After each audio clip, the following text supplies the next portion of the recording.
Hello, जय श्री कृष्णा। स्वागत है आपका मेरे channel RPC Divya classes RPC. देखो, आज हम भौतिक विशेषताओं के जितने भी क्वेश्चन बनते हैं वो हम लेकर आए हैं। जो रिट मेन के लिए फर्स्ट ग्रेड, सेकंड ग्रेड, जो राजस्थान जी के हैं वो सबके लिए बहुत ही इंपॉर्टेंट टॉपिक है।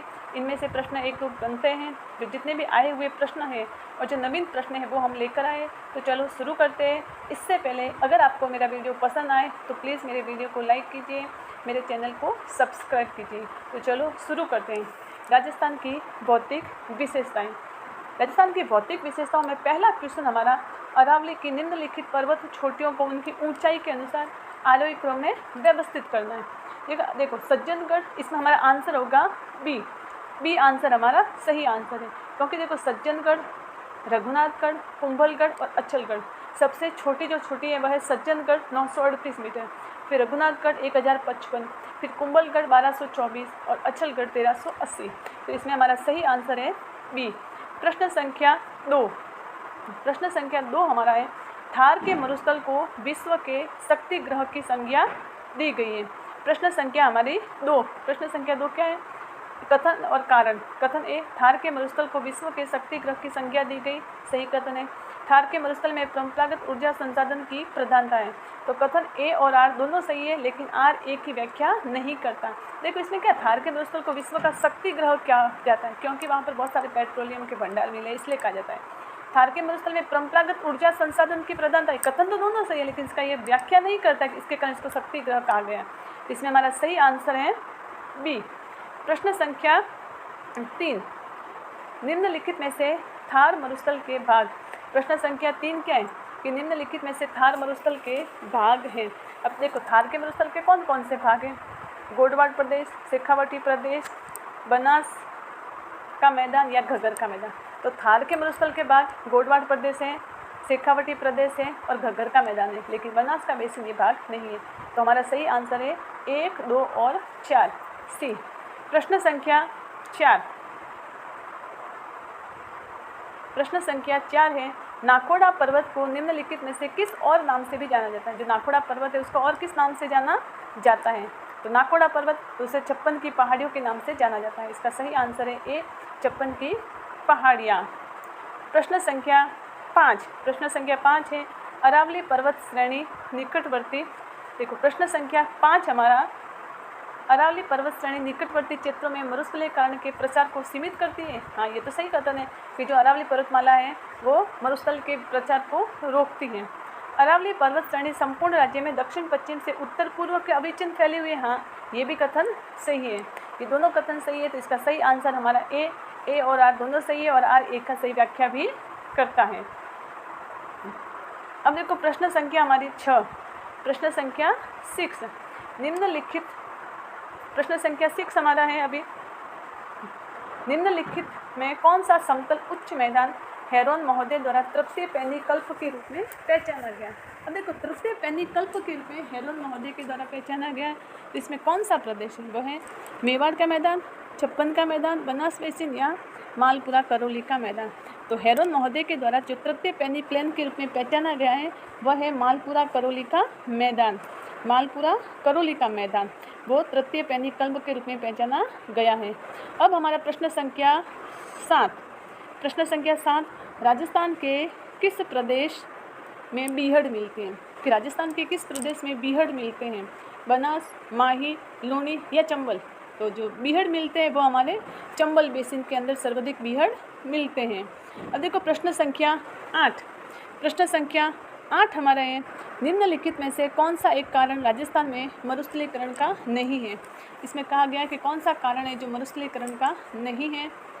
अतिचारण, वनोन्मूलन, शहरीकरण या अनुचित मृदा और जल प्रबंधन। देखो मरुस्थलीकरण का कारण नहीं है, अतिचारण है, वन उन्मूलन है, अनुचित मृदा जल प्रबंधन है, लेकिन शहरीकरण, इसका कारण शहरीकरण नहीं है। प्रश्न संख्या 9, 56 का मैदान राजस्थान के किस भाग में स्थित है? जो 56 का मैदान है डूंगरपुर, बांसवाड़ा, प्रतापगढ़ के बीच, वो किस भाग में है? तो वह है दक्षिणी भाग में। किस भाग में? दक्षिणी भाग में। प्रश्न संख्या 10, रामगढ़ की गोलाकार पहाड़ी निम्नलिखित में से कौन से प्रदेश में अवस्थित है? जो रामगढ़ की गोलाकार पहाड़ी है वो कौन से प्रदेश में अवस्थित है?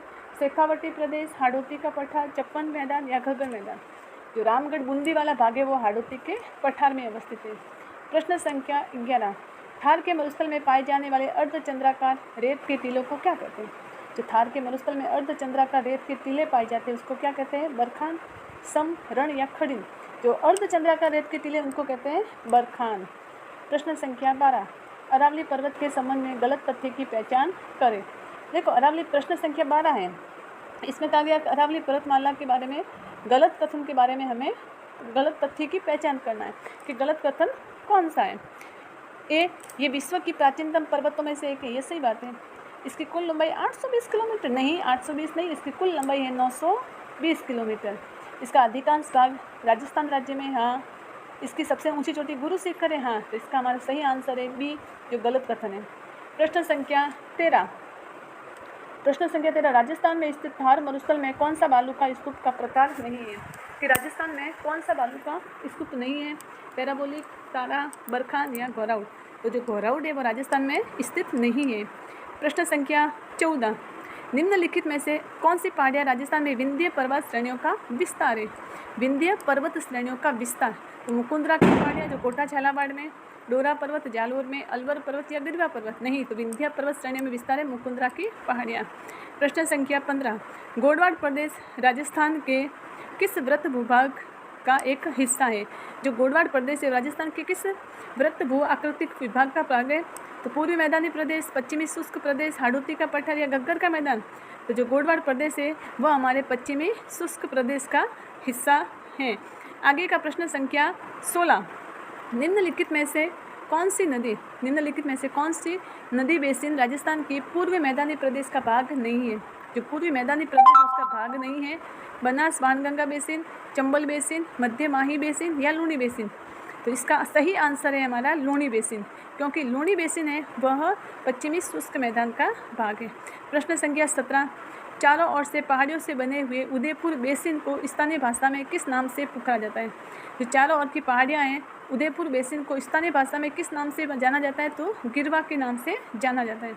थार मरुस्थल का विस्तार किन राज्यों तक है? थार मरुस्थल किन किन राज्यों में फैला हुआ है? तो राजस्थान, पंजाब, गुजरात और हरियाणा में। प्रश्न संख्या 19, राजस्थान के धरातलीय स्वरूपों के संबंध में कौन सा कथन गलत है? 19 प्रश्न संख्या के कौन सा कथन गलत है? अरावली विश्व की प्राचीनतम वलित पर्वत श्रेणी है, हाँ। उत्तरी पूर्वी मैदान सिंधु नदी द्वारा निर्मित मैदान है, नहीं, ये गलत कथन है, क्योंकि गंगा यमुना मैदान है, सिंधु नदी का नहीं है। पश्चिमी बालू का मैदान तैतीस सागर का अवशेष है, हाँ। दक्षिणी पूर्वी पठारी भाग गोंडवाना लैंड का विस्तृत भाग है, हाँ। ये सब हमारे सही क्वेश्चन हैं। एकमात्र गलत है, उत्तर पूर्वी मैदान सिंधु नदी द्वारा निर्मित मैदान नहीं है। प्रश्न संख्या हमारा 20, राजस्थान के भौतिक स्वरूप के संबंध में कौन सा कथन सत्य है? इसमें सत्य कथन कौन कौन से हैं? हाड़ौती पठार पश्चिमोत्तर में मुख्य सीमा भ्रंश द्वारा सीमांकित है। पश्चिमी रेतीले मैदान का 41.50% क्षेत्र बालू का स्तूप मुक्त प्रदेश है, हाँ। संरचनात्मक दृष्टि से राजस्थान के भौतिक स्वरूप भारत के उत्तरी व्रत मैदान प्रायद्वीपीय पठार का हिस्सा है, हाँ। अरावली पर्वतमाला में अवशिष्ट पर्वतों के रूप में उपलब्ध है, तो हाँ। तो इसमें हमारे सही आंसर कौन कौन से हैं? तो चलो हम देखते हैं कि इसमें हमारा सही आंसर क्या है। इसमें हमारा सही आंसर है 2, 3 और 4। 2, 3 और ये 4, ये हमारे सही आंसर हैं।